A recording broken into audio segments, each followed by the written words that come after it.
it was such an interesting experience because I had never seen him in person before, and you see someone blown up so larger than life on the media for so many years. To see them in person is very jarring, and you get the sense that it's like, oh, this is just another guy. I guess when you're on any jury, you have elements of that person's future in your hands. So whether it was Trump or whether it was some stranger off the street in Manhattan who I had never heard of before, if you commit to sitting on the jury, you can change that person's life forever.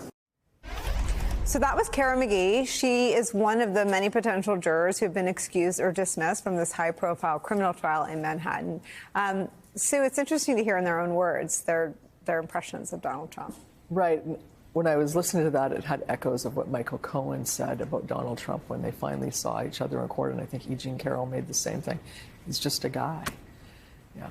It's such a powerful point. It was, and just to let that sit there. I mean, he sort of feels like he's the Wizard of Oz, and he's larger than life, and even the way he dresses, with these coats and red ties, he looks larger than life. But when you see him there in person, he's just a guy. He's just a guy who you took down.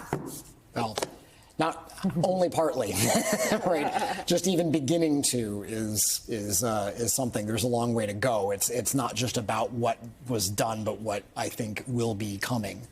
So it's sort of we're in the process of taking down Trump, of holding him accountable, of holding him to justice. That's sort of my take on it.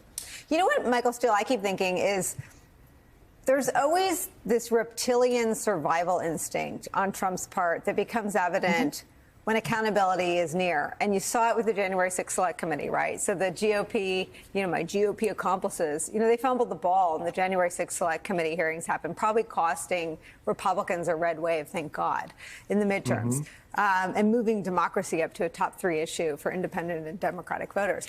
You see what a criminal trial does to Donald Trump, again, in the words of a potential juror, in the words of journalists there watching it, nodding off yesterday, being described as just a guy who the jurors have his future in their hands. This is what Trump has sought to avoid for many, many years. Absolutely, Nicole. And it is something I've kind of thought about since the beginning of all of this and concluded what we're watching is the demythification of Donald Trump. The myth, the man, the legend that was built up in his own mind and fostered out among the public. And, some folks absorbed it in their skin and it became a part of who they are and how they identify themselves. Others are, were skeptical, but yeah, he's good entertainment. Others, I did business with him and it didn't go well. So everyone had their own little story, their own little narratives about Donald Trump.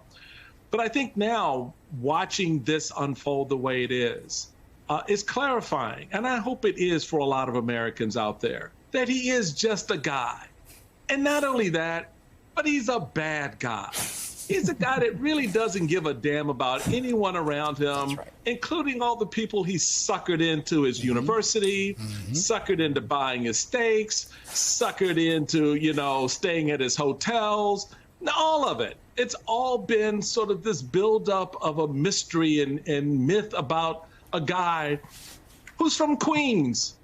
Not saying that that's a bad place to be from, but there are a lot of guys and gals from Queens. In other words, he's just a guy who went out, tried to cut his path in the world and, had some success here and there. In other words, he's done what a lot of us has done. Some would argue, oh, he's done it better than most, but he did it on the backs of others. And he did it at the expense of others. There are people who've gone to jail for Donald Trump. Donald Trump has not once been accountable for that. Weisselberg, the guy closest to him, is, nailing himself on the proverbial cross for Donald Trump. For what? Dude, you're 80 years old. What the hell are you doing? Right?